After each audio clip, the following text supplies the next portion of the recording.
This video is exactly what the title says, an analysis of the powers of Godzilla and Cthulhu to decide who would win a battle between them. I'll also cover a 2024 comic book where the two giants fight each other. So before I explore the battle between the King of the Monsters and the Eldritch God, I believe it's necessary for us to explore their histories and their power sets. I mean, it'd only give us a more comprehensive idea about whatever I say later on in the video. In one corner, we have the King of the Monsters, the Alpha, the Super Predator, the Mighty. Before we go into our explanation, we have a very small request. If you like our content, please support us by subscribing to our channel. This is a small click for you, but for us, it means a lot. Thank you. Let's begin.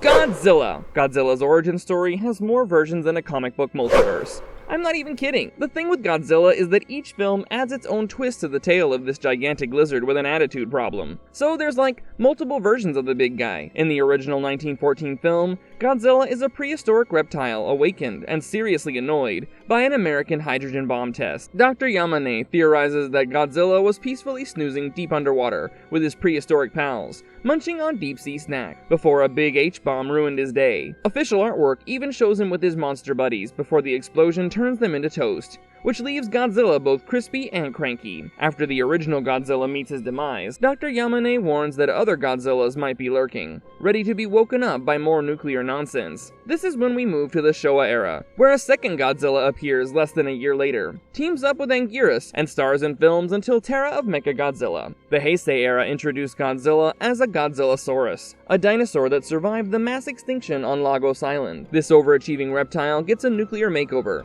thanks to 1950's atomic test. In Godzilla vs. King Ghidorah, time-traveling do-gooders called the Futurians try to prevent Godzilla's creation by relocating the Godzillasaurus to the Bering Sea. But fate, or perhaps a scriptwriter with a sense of irony, ensures he mutates anyway after a Soviet nuclear submarine crashes. He wakes up after a volcanic eruption in 1984 and decides Japan looks ripe for a rampage. So Godzy Boy gets ready to rumble. It's clarified that the 1954 Godzilla was a different guy, also awakened by an H-bomb and ultimately defeated by the Oxygen Destroyer. The 1998 film takes a detour, portraying Godzilla as a mutated iguana hatched from an egg exposed to French nuclear tests in 1968. Over 30 years, this radioactive reptile grows to about 180 feet, proving that sometimes size does matter. In the 2014 reboot and its sequels, Godzilla is an ancient creature from the Permian period, surviving mass extinctions by napping on the ocean floor and snacking on geothermal radiation. Dr. Setizawa theorizes that Godzilla was the alpha predator, keeping other titans in check,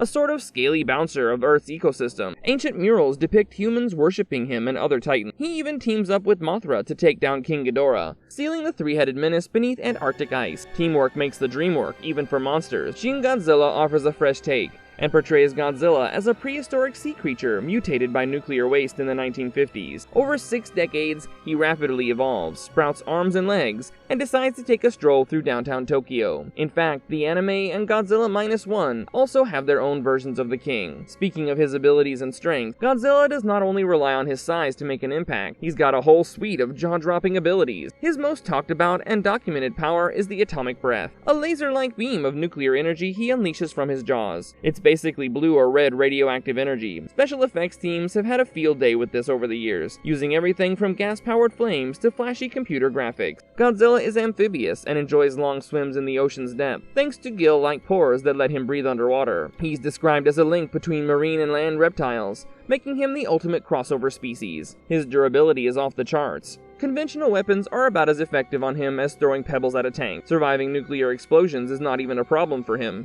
because he basically feeds off of it. He even has regenerative abilities, so any damage he does take doesn't slow him down for long, as long as you give him enough time or blow an atomic bomb near him. Some versions of Godzilla come equipped with an electromagnetic pulse organ that generates a protective shield. This makes him nearly invincible, except for brief moments when the shield needs to recharge. Over the years, he's picked up a bunch of other tricks: atomic pulses, magnetism, precognition, and even flight. Yes, flying Godzilla is a thing. He's fired laser beams from his eyes, shot fireballs, and at one point, he could even turn the blood he shed into temporary tentacle limbs. In King Kong vs. Godzilla, his atomic breath is called radioactive heat ray, and it gets even more impressive in later film. In the Heisei series, His atomic breath becomes a focused blue laser capable of causing massive explosions and reaching temperatures of 500,000 degrees Celsius. That's hotter than a supernova. Okay, not really, but you get the idea. He later develops the spiral heat ray, an even more powerful version wrapped in electrical energy, which he uses to decapitate foes like King Ghidorah. In the MonsterVerse films, Godzilla's nuclear pulse makes a triumphant return. In Godzilla King of the Monsters, after getting a power-up from Mothra, he emits intense heat and nuclear pulses that finally put an end to King Ghidorah. Oh, and do I need to mention that he's tough? Super tough? So that was Godzilla for you. And now let's explore contender number 2, the eldritch god,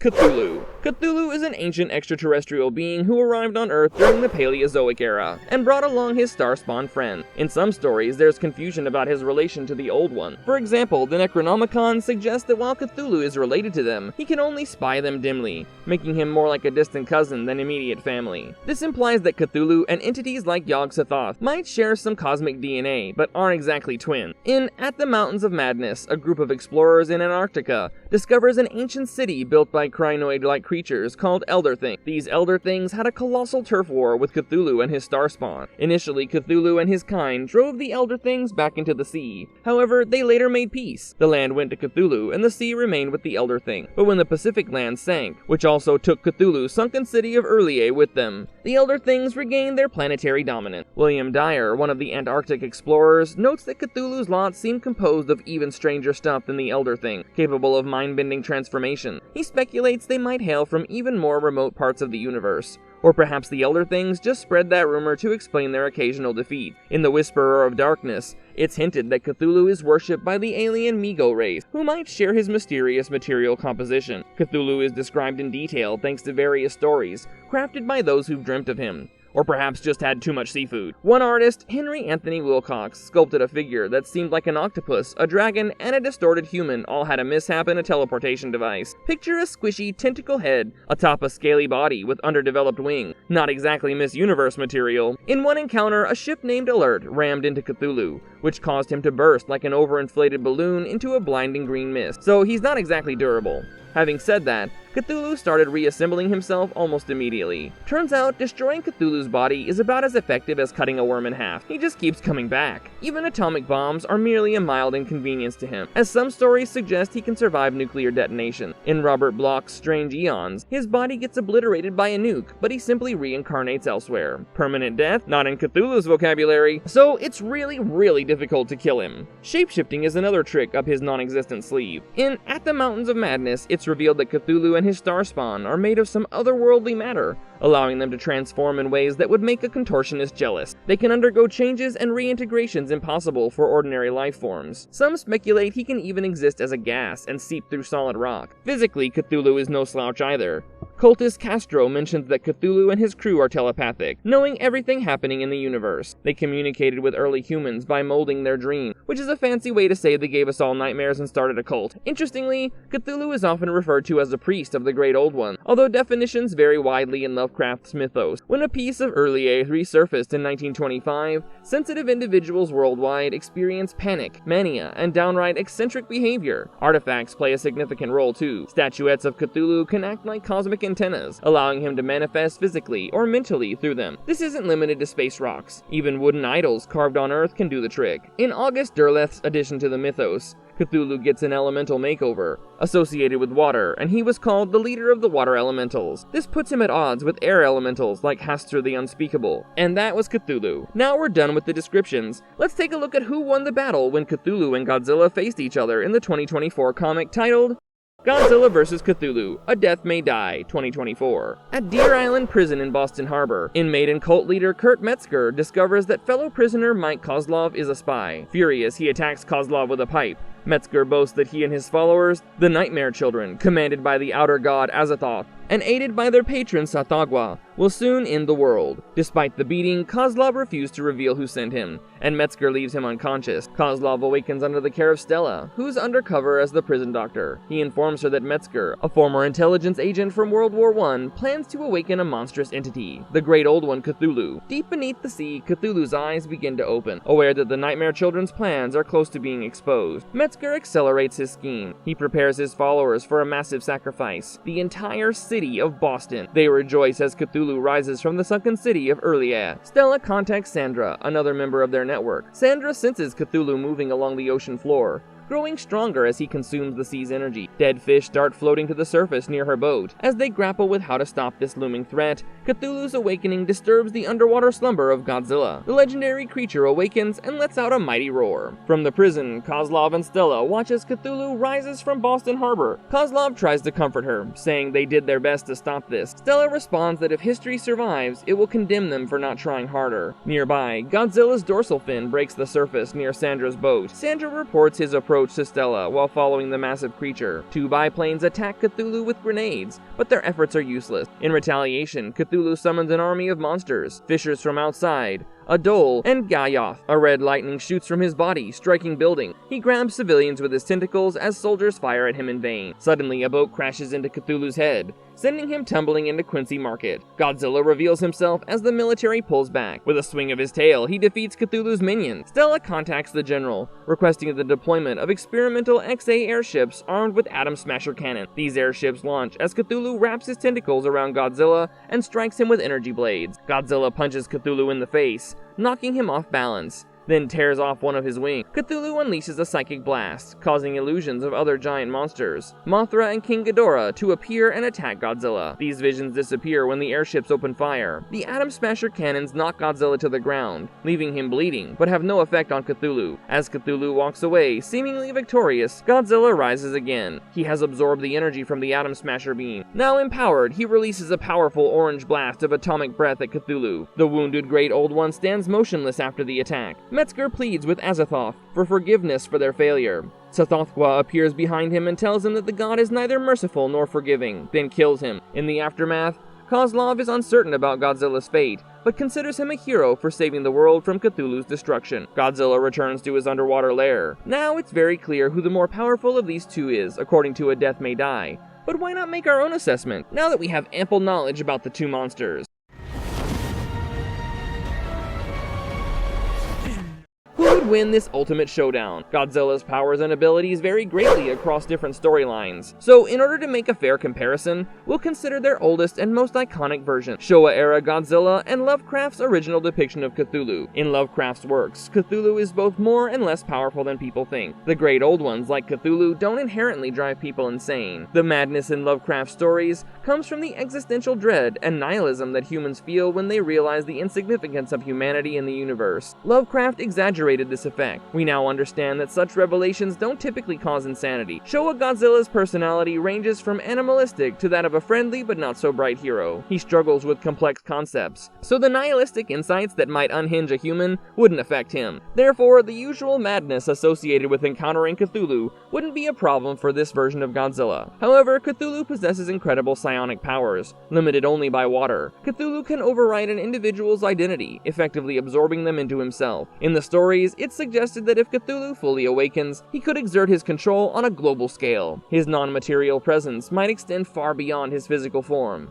though this isn't definitively confirmed in Lovecraft's work. Importantly, Showa Godzilla has been susceptible to mind control before. For example, the Zillions were able to control him in one of the films. This indicates that Godzilla could be vulnerable to Cthulhu's psionic influence. If Cthulhu can seize control of Godzilla's mind, he could potentially neutralize or even use Godzilla to his advantage. Cthulhu's physical form can be shattered by blunt force, as small as a yacht. However, because of his unique body, breaking him apart doesn't cause lasting harm. Unless his body parts are completely destroyed, he can reassemble without decay. So even if you cut him in two, he can put himself back together. The fact that something the size of of a yacht can shatter him gives us a clearer idea of his scale and physical consistency, beyond Lovecraft's grandiose description. While it's tempting to imagine Cthulhu as miles tall, the largest form we've seen is probably around the same height as the Showa-era Godzilla. This might give Cthulhu an advantage. While many versions of Godzilla have regeneration as a key ability, the Showa Godzilla was never explicitly stated to possess such powers. However, it's worth noting that the Showa Godzilla is part of a species containing multiple Godzillas. The one from Godzilla Raids Again onward isn't technically the same one that died to the Oxygen Destroyer, so there's a chance of comeback fights by other members if one is defeated. Cthulhu lost his only known all-out war in Lovecraft's work. During his conflict with the Elder Things in At the Mountains of Madness, the Elder Things achieved such a victory that Cthulhu was forced to agree to peace and live in Urlier rather than choosing to reside there. The fall of the Elder Things' empire on Earth happened later, when their own creations, the Shoggoth, realized they were more powerful and rebelled against them, as manufactured beings tend to do. Despite being an immortal, extra-dimensional elder god,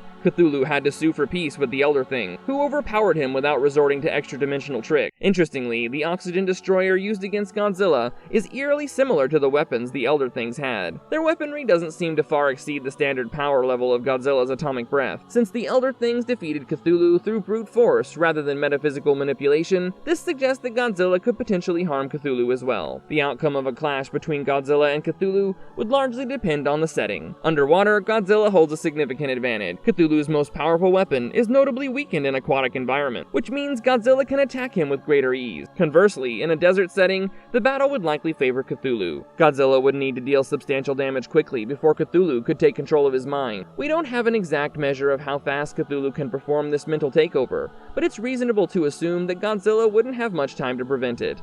It's a common misconception that Cthulhu is an aquatic being, simply because he has tentacles resembling an octopus. In reality, water diminishes his powers, aiding in his imprisonment. In the stories, Cthulhu hesitates to enter the water when pursuing explorers in Urlier. Additionally, the Elder Things assigned Urlier to him as a form of exile. He doesn't reside there by choice. If we consider a universe where both characters coexist, the Showa-era Godzilla might gain unexpected abilities. His control over magnetism, combined with the unique aspects of magnetism in Lovecraft's world, could enhance his powers. This is speculative since we don't know exactly what new abilities might emerge. However, it's possible that Godzilla in Lovecraft's setting could be even more formidable than in his original context. Ultimately, the battle might end in a near stalemate. Godzilla is capable of inflicting genuine and significant damage on Cthulhu, but Cthulhu has the ability to overpower Godzilla's mind. Since some of Godzilla's more potent abilities, like regeneration and area of effect energy attacks, didn't appear until the Heisei era, the slight edge might go to Cthulhu. Nevertheless, the decisive factor would likely be who manages to strike first. So to conclude,